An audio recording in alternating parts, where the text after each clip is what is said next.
છોટાઉદેપુર જિલ્લામાં કલેક્ટર ગાર્ગી જૈનના અધ્યક્ષસ્થાને જિલ્લા સ્વાગત કાર્યક્રમ યોજાયો। છોટાઉદેપુર જિલ્લાના છેવાડાના નાગરિકોના પડતર પ્રશ્નો અને ફરિયાદોનું પારદર્શક, સુચારુ અને સમયબદ્ધ નિવારણ લાવવાના મક્કમ નિર્ધાર સાથે જિલ્લા સેવા સદનના વિડીયો કોન્ફરન્સ હોલ ખાતે કલેક્ટર ગાર્ગી જૈનના અધ્યક્ષસ્થાને જિલ્લા સ્વાગત ફરિયાદ નિવારણ કાર્યક્રમ યોજાયો હતો। જિલ્લા સ્વાગત કાર્યક્રમમાં નાગરિકો દ્વારા વ્યક્તિગત તેમજ જાહેર સુવિધાને સ્પર્શતા કુલ 44 જેટલા સંવેદનશીલ પ્રશ્નો રજૂ કરવામાં આવ્યા હતા, જેમાં વૃદ્ધ પેન્શન સહાય, આંગણવાડી સમારકામ રૂમની માંગણી તથા અન્ય સુવિધા, મંજૂર થયેલી અરજીની સહાય રકમ જમા કરવા, બચત ખાતામાં જમા રકમ અપાવવા, મફત તબીબી સહાય યોજના અંતર્ગત લાભ ન મળવા બાબત, અનાથ વારસદારને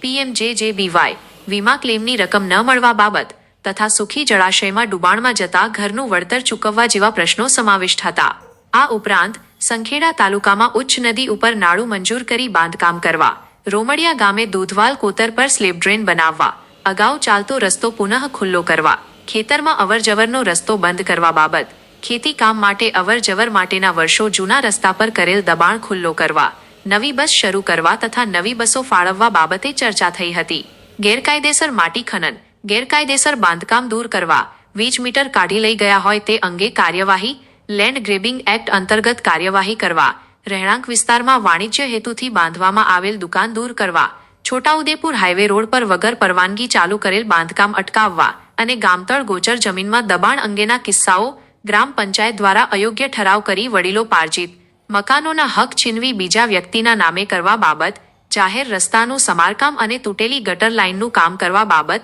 ફરિયાદ નોંધાવવા બાબત, હેડપંપ બોર મોટરની મંજૂરી બાબત તેમજ છોટાઉદેપુર જિલ્લાના તમામ ગ્રામ્ય વિસ્તારમાં મોબાઈલ નેટવર્ક તથા ઇન્ટરનેટની સુવિધા પૂરી પાડવા જેવા વિવિધ જનહિતના પ્રશ્નો અંગે પણ સઘન ચર્ચા વિચારણા કરવામાં આવી હતી। જિલ્લા કલેક્ટર ગાર્ગી જૈને તમામ અરજદારોની રજૂઆતોને ધ્યાનપૂર્વક રૂબરૂ સાંભળી હતી। તેમણે ઉપસ્થિત વિભાગીય અધિકારીઓ પાસેથી પ્રશ્નોની પ્રવર્તમાન સ્થિતિની સમીક્ષા કરી તમામ પ્રશ્નોનો સકારાત્મક અને ઝડપી ઉકેલ લાવવા માટે સ્પષ્ટ દિશા નિર્દેશો આપ્યા હતા। આ બેઠકમાં પોલીસ અધિક્ષક ઇમ્તિયાઝ શેખ, નિવાસી અધિક કલેક્ટર શૈલેષ ગોકલાણી, પ્રાંત અધિકારી ભૂમિકા રાઓલ સહિત તમામ સંબંધિત વિભાગના અધિકારીઓ ઉપસ્થિત રહ્યા હતા।